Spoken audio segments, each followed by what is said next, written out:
सबसे बड़ा ऑपरेटर तो मुझे डोनाल्ड ट्रम्प लगते हैं। भैया अगर डोनाल्ड ट्रम्प के कोई करीबी आदमी हो ना तो बहुत पैसा कमा सकता है। वो तो इनसाइडर ट्रेडिंग कर सकता है, बेहतरीन कर सकता है, क्योंकि डोनाल्ड ट्रम्प क्या करने वाले हैं उसे ज़्यादा पता होगा। ये बड़े बड़े जो लोग होते हैं ना, इनको पता है हमारे स्टेटमेंट से बाजार उथल पुथल हो सकता है। भ्रमित आप और मैं हो जाते हैं।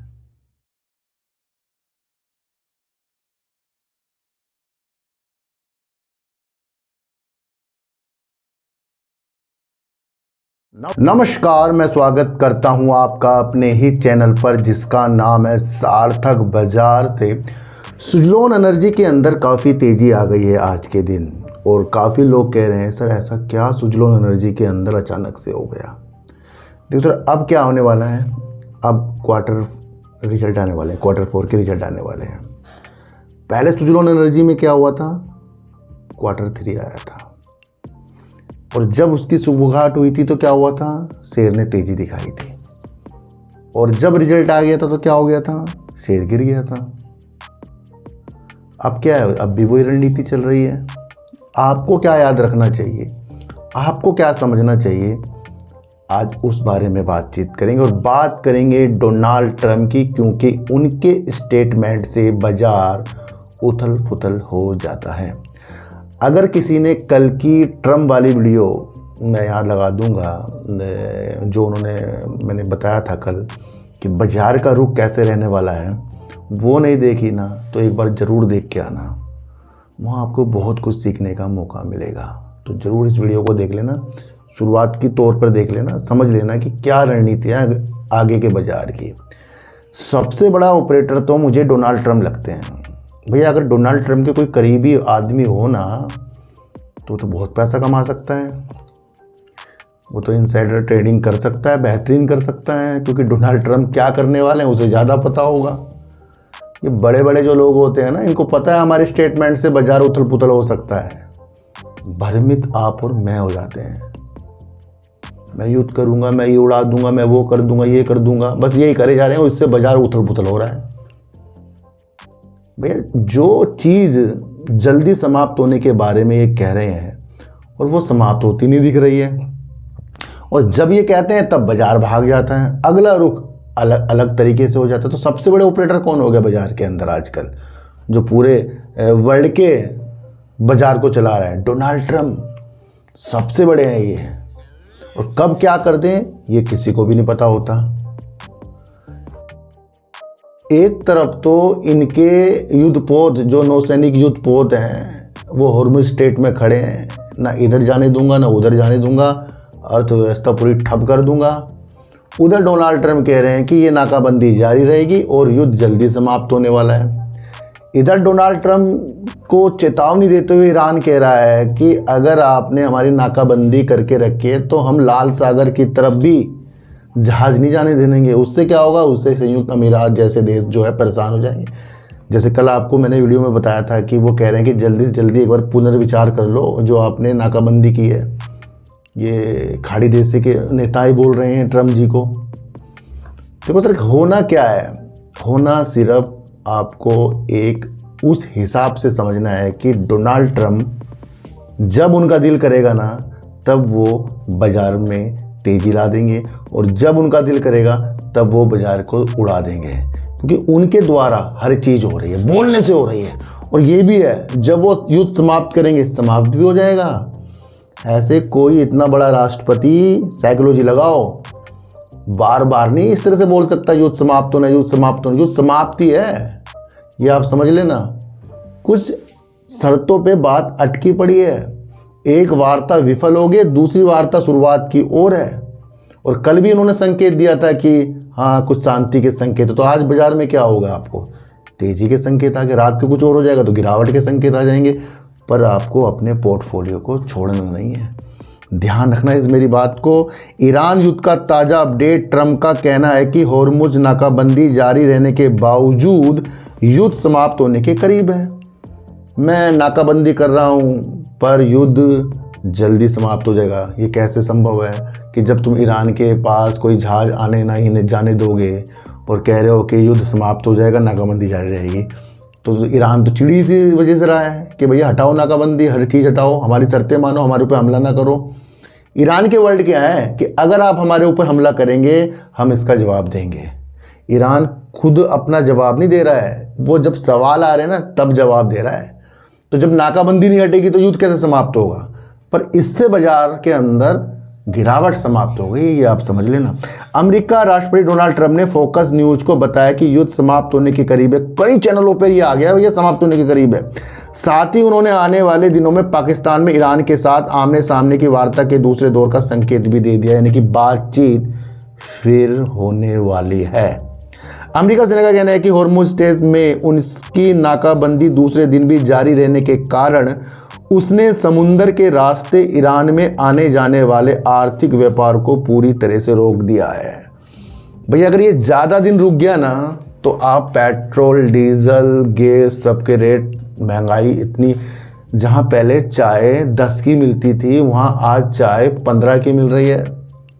जहाँ चाय पहले 15 की मिलती थी आज वहाँ चाय उन्हें 25 की कर दी है। मैं खुद 50 रुपए की 2 चाय पी के आया हूँ। समझो क्या हो रहा है, ये गैस प्रॉब्लम आपको दिख रही है। और इस तरीके से अगर ये और रोक देंगे तो कितनी प्रॉब्लम हो जाएगी आप ये समझ लो। तो ये बड़ा संकेत जो है डोनाल्ड ट्रंप ने दे दिया कि युद्ध जो है समाप्त होने वाला है ना। तो ये बाजार है भैया, यहाँ ऐसा नहीं कि अगर शेर भाग रहा तो भागता ही जाएगा, गिर गया तो गिरता ही जाएगा। उन दोनों विधि को आपको समझ कर चलना है। सुजलोन एनर्जी के अंदर इतनी तेजी क्यों? समझो, एक चीज़ और समझ लो पहले।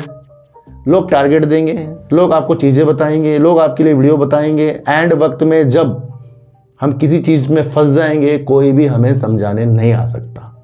इसलिए हमें सबको सुनना है, सबको समझना है, सारी नीतियों को हमें देखकर आगे बढ़ना है ना। तो ये सबसे पहले आपको बताना। सुजलोन आज और कल का शेर भी नहीं है, मैं आपको बता दूँ कब का है, 2030 के बाद का है। 2030 के बाद की रणनीति देखो। तो तेल गैस में प्रॉब्लम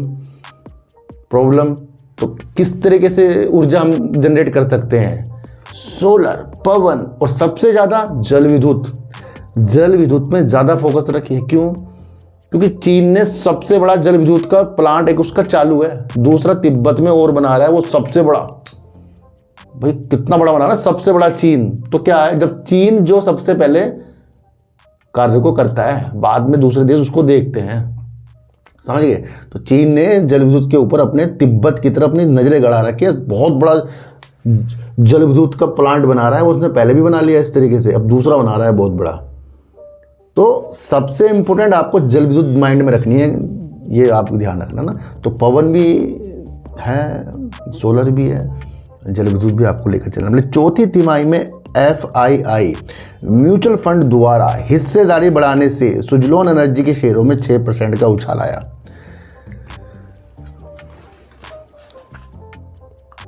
विदेशी निवेशकों के होल्डिंग बढ़ाने से, जो देश के अंदर म्यूचुअल फंड होते हैं उनके होल्डिंग बढ़ाने से सुजलोन एनर्जी के अंदर 6% के उछाल आ गए। तो फिर वो क्या है, जब सुजलोन एनर्जी ने साल दर साल अपनी सेल को डबल कर दिया था, उस वक्त मेन कंपनी के लिए होता क्या है? मेन कंपनी के लिए होता क्या है? सेल, राजस्व। जब इसका Q3 आया तो इसने 4200 करोड़ की सेल करी, सीधा 22 करी। तो वो क्या चीज़ थी फिर? इम्पोर्टेंट वो था, इम्पोर्टेंट ये नहीं है, ये बर्मी चीज़ है आपके लिए। कंपनी की सेल, उसकी ऑर्डर बुक और उसके प्रमोटर अपनी होल्डिंग को कर क्या रहे हैं, वो आपको नज़रों में आना चाहिए। वो आपके लिए इम्पोर्टेंट था, ये भी इम्पोर्टेंट है, पर आपको ये समझने की स्थितियों के साथ है। FIs क्या करते हैं? जब बाजार गिरता है तो FIs क्या हमारे सामने आता है? FIs बेच के भाग रहे हैं जी। जब बाजार गिरता है तो FIs क्या हमारे सामने आता है? FIs बेच के भाग रहे हैं जी। तो इन पे विश्वास बिल्कुल ना करें।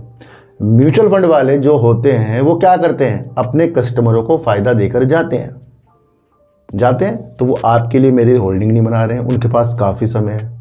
दूसरा ये आपको ध्यान रखना है, मोतीलाल ओसवाल ने पहले भी इसके अंदर होल्डिंग, कई फंड है ना उसके, पहले होल्डिंग ली फिर उसने बेच दी। अब अगर हम दिसंबर 2026 का मार्च 2026 का डेटा देखें तो वहाँ पर 1% से ज़्यादा कौन आया है? मोतीलाल ओसवाल आया अपने दूसरे फंड के साथ। तो यहाँ मजे तो म्यूचुअल फंड वाले भी ले रहे हैं, तो ये न्यूज़ आपको सिर्फ समझनी है, समझना। तो ये जो तेज़ी का कारण हो सकता है आज कल परसों का हो, पर एक्चुअल क्या इसकी मजबूत है जो इसने सेल की थी, बहुत इंपॉर्टेंट है वो हमारे लिए। भैया संस्थागत निवेशक इसके अंदर वो जो एफआईज हैं वो बढ़ गए हैं। पहले इसके अंदर जो म्यूचुअल फंड वाले थे उनकी हिस्सेदारी मामूली तौर पर बढ़ी है, ज़्यादा भी नहीं बढ़ी है। पहले 4.82% से अब 4.87% हो गई, ये आंकड़ों के अनुसार है। पर आपको इसका पूरा शेयर होल्डिंग पैटर्न मैं बताऊंगा। वहाँ पर म्यूचुअल फंड जो है DI से ना वो कम हुए हैं, भले ही म्यूचुअल फंड ने अपनी हिस्सेदारी बढ़ाई हो, पर DI जो संस्थागत निवेशक होते हैं उन्होंने भी कम किया है, तो वो भी आपको समझ के चलना है। मार्केट कैप देखें तो 66,853 करोड़ का है। करंट प्राइस 49 रुपये का है जो आज भागा, तो फिर वो 74 के जो इसके हाई थे, 86 के इसके हाई थे, 59 रुपये एक क्वार्टर, आज ये 3, 4, 5 रुपये भाग गया। दिल पे नहीं, दिमाग पर लगाना है इसको। ये बहुत अच्छी कंपनी है, मैं आपको अब भी बता रहा हूँ, पर ये आज और कल की नीतियाँ नहीं है, क्योंकि इसके पास तो सरकारी कंपनी से सारे ऑर्डर हैं इसके पास, और जितने भी आप देखो एनालाइज करने वाले इसके ऊपर एनालाइज कर रहे हैं, क्योंकि पवन जो ऊर्जा जनरेट करता है वो नवकरण ऊर्जा के तहत आती है, तो फोकस में भी सबके हैं। दूसरा 4 से 86 का यानी मल्टीपल शेयर था, तो फोकस में सबके रहने वाला है। तो ये आज और कल की रणनीति नहीं, ये दूर का शेयर है जहाँ ये अच्छा खासा काम कर रहा है, ये काम कर रहा है, ये ऐसी बड़ी बात नहीं, काम ये कर रहा है। हमने क्या देखा, हमने देखा दिसंबर 2024 की इसकी अगर हम सेल देखें तो उस वक्त कंपनी की जो सेल थी 2975 करोड़ की थी, तो अब कितनी हो गई है 4236 करोड़ की। तो ये इंपॉर्टेंट है आपके लिए कि इसने अपनी सेल को अब तक के सबसे ज़्यादा किया जो 4236 करोड़ की है, ये आपको समझना है। दूसरा अगर मैं आपको बताऊं, प्रमोटर बहुत कम है, ये हमारे लिए एक निगेटिव है जो 11.73% है। एफआईज 23.85% हो गए हैं। DIs अपनी होल्डिंग को सितंबर 2025 से लगातार घटा रहे हैं, फिलहाल इसके अंदर म्यूचुअल फंड बढ़े हैं, पर DIs घटते हुए दिख रहे हैं जो 9.18% है। पब्लिक कंपनी के अंदर 55.23% जो सबसे ज़्यादा पब्लिक है, तो ये भी आपको समझकर चलना पड़ेगा ना। तो ये वो नीतियाँ थी जहाँ पर एक न्यूज़ जो आई थी जिसमें होल्डिंग लेने की वजह से 6% भाग गया, इसे दिमाग पर लगाइए, दिल पर न लगाइए। कंपनी आपके प्रति ईमानदार है, अच्छा वर्क कर रही है, आज और कल की नीतियाँ इसकी नहीं है, क्योंकि ये बहुत मजबूत, इस पर काफ़ी ऑर्डर बुक है। तो फिर आज हम इसे तेज़ी में देख लें तो उससे हम खुश और दुखी नहीं होना, मतलब मजबूत कंपनी है, दूर की कंपनी है ना। तो सब चीज़ को आपको समझना है। आज की वीडियो आपको कैसे लगी एक बार मुझे ज़रूर बताना। किसी को भी खरीदने बेचने की नीतियाँ मेरे चैनल पर बिल्कुल भी नहीं है, मेरा कोई टेलीग्राम कोई व्हाट्सएप ग्रुप नहीं है, ना ही आज तक मैंने बनाया। तो सच्ची वीडियो देखिए, अच्छी वीडियो देखिए, समझ कर देखिए, चीटी को आटा दीजिए, गाय को रोटी दीजिए, और अपने बच्चों को ज़्यादा से ज़्यादा प्यार कीजिए, क्योंकि बच्चे ही आपकी मासूमियत से किस्मत पलटेंगे। तो फिर मिलेंगे आपसे नई वीडियो के साथ, जब तक के लिए नमस्कार।